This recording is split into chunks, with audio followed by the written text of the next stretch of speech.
તાપી જિલ્લાના ઉચ્છલ તાલુકાના નારણપુર સહિત આસપાસના 15 ગામોના 500 થી વધુ આક્રોશિત ગ્રામજનો અને ખેડૂતોએ પ્રસ્તાવિત જીઆઈડીસી પ્રોજેક્ટ સામે વિરોધનો બ્યુગલ ફૂંક્યો છે। પ્રાપ્ત વિગતો અનુસાર ગ્રામજનોએ સરકાર અને તંત્રની નીતિઓ સામે અસંતોષ વ્યક્ત કરતા વ્યારાના જનકનાકાથી જિલ્લા સેવા સદન સુધી વિશાળ રેલી કાઢી હતી। આ રેલી દરમિયાન આક્રોશિત લોકોએ જીઆઈડીસી રદ કરો ના નારા લગાવી સમગ્ર વાતાવરણ ગજી મૂક્યું હતું।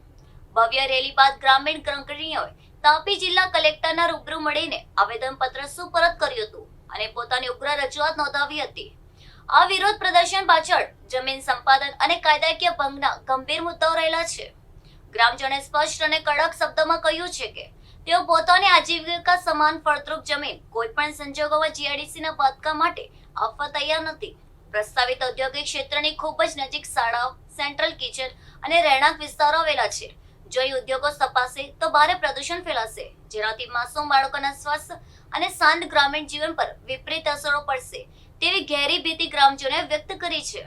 આવેદનપત્રમાં ખાસ ઉલ્લેખ કરાયો છે કે આ પ્રોજેક્ટ માટે ગ્રામ સભાઓની પૂર્વ મંજૂરી કે જાણ વગર પત્રક ગોચર તથા કોતર જમીન એકતરફી રીતે ફાળવી દેવામાં આવી છે, જે સેન્ટ્રલ પૈસા એક્ટ 1996 અને પંચાયત અધિનિયમની જોગવાઈનો સીધો ભંગ છે।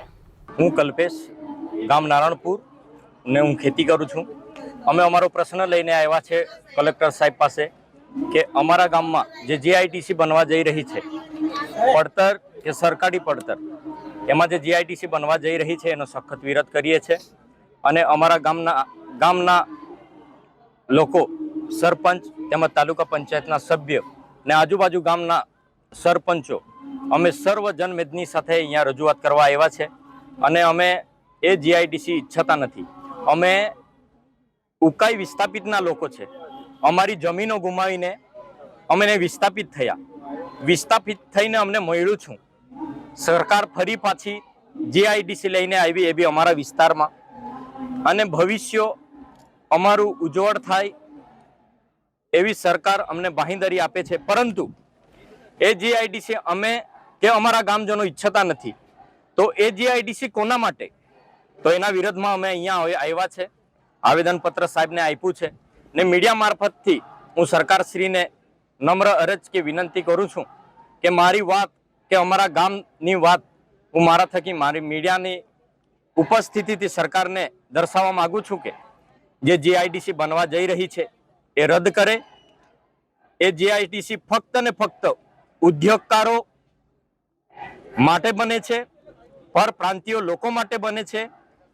એ વસ્તુની અમે સખત વિરોધ કરીએ છીએ ને જો સરકાર કે તંત્ર એ વસ્તુને વહેલા તકે જો રદ કરવા નહીં ઈચ્છતી હોય તો અમે અનશન પર ઉતરીશું, આંદોલનો કરીશું, બને તો રસ્તા આંદોલન કરીશું, ચક્કા જામ કરીશું અને બનશે તો અમે અમારા બિસ્તર પટલા લઈને એ જમીન પર રાત દિવસ અમે ત્યાં રહેવા તૈયાર પણ છીએ। આભાર। તાપી જિલ્લા કલેક્ટર દ્વારા શું જણાવવામાં આવ્યું તમને? તાપી જિલ્લા કલેક્ટર દ્વારા અમને જણાવવામાં આવ્યું ગ્રીન જીઆઈડીસીની અમને વાત કરવામાં આવી, પરંતુ અમારા બાજુના મહારાષ્ટ્ર રાજ્યમાં આમાં જતા આવ્યા છે કે ત્યાં પણ ગ્રીન જીઆઈડીસીની વાત કરવામાં આવી હતી અને હવે એ વસ્તુ વધતી ને વધતી જાય છે। એમાં મોટા મોટા ઉદ્યોગો આવી ગયા, કેમિકલ પ્રોજેક્ટો આવી ગયા ને બાજુના ગામોમાં એ ગામોને નોટિસો પણ આપવામાં આવી છે, એ ગામોને વિસ્થાપિત કરવાની નોટિસો આપવામાં આવી છે। એ જ ભીતિ અમારા લોકોમાં બી છે। તો અમે એ વસ્તુ ખરેખર અમારા ગામ, અમારા આજુબાજુના ગામો અને અમારા લોકોથી અમે એ વસ્તુથી નારાજ છીએ। એ અમે જીઆઈડીસી રદ કરવાની માંગ કરીએ છીએ। હું વડવી ધીરજ, મારું ગામ નારણપુર। અમે ઉકાઈ ડેમ વિસ્થાપિત નારણપુરના તેમજ આજુબાજુના જે અસરગ્રસ્ત વિસ્તારના લોકો છે, અમે કલેક્ટર સાહેબને જે જીઆઈડીસી નારણપુર ખાતે આવનાર છે એને રદ કરવા માટે અહીં અમે ઉપસ્થિત થયા છે। જ્યારે કલેક્ટરશ્રીએ અમે એની સામે રજૂઆત કરી ત્યારે અમને સંતોષકારક જવાબ આપવામાં આવેલ નથી। જો કલેક્ટર સાહેબે એવું નિવેદન આપ્યું કે એ સરકારી જમીન છે, સરકારી પડતર જમીન છે। હવે પૈસા એક્ટ 1996 અને ગુજરાત પંચાયત અધિનિયમ 1993 હેઠળ જે જોગવાઈઓ કરવામાં આવેલી છે એમાં અનુસૂચિત વિસ્તારમાં આવેલી તમામ સામુદાયિક તેમજ ગૌચર અને સરકારી પડતર જમીનનું વ્યવસ્થાપન અને રક્ષણ કરવાનો સર્વોચ્ચ અધિકાર એ સ્થાનિક ગ્રામ પંચાયત કે ગ્રામ સભાને આપવામાં આવેલ છે. પરંતુ આ જીઆઈડીસી સોંપી અને ફાળવણીનો આદેશ એ કાયદાની મૂળ ભાવનાની વિરુદ્ધ હોવાથી આ રદ થવા પાત્ર છે. ટ્રાફિક કલેક્ટર દ્વારા સ્પષ્ટ શબ્દમાં શું જણાવવામાં આવ્યું? એવો ઉલ્લેખ કરવામાં આવ્યો કે તમે તમારા જે સ્થાનિક ગ્રામજનો છે કે આજુબાજુના જે લોકો છે એને રોજગારી મળશે. શું ખરેખર રોજગારી મળશે? જો રોજગારી મળશે એમાં જેટલી બી કંપની આવશે, શું એમાં સ્કિલ લેબર જેટલા બી લેબર છે એ લોકોને પહેલાં ટ્રેનિંગ આપવી પડશે છે.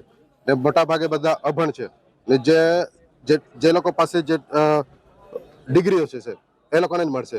એમાં પછી પરપ્રાંતિયો લોકો આવીને અહીં પોતાની મનમાનીઓ ચલાવશે અને આદિવાસી એરિયો એટલે કે 5મી અનુસૂચિ પ્રમાણે જે પૈસા એક્ટ કલમ લાગુ પડે છે, જે જોગવાઈઓ કરવામાં આવેલી છે એ આદિવાસીઓનું હનન થશે. એટલે આ જીઆઈડીસી અમને નથી જોઈતી.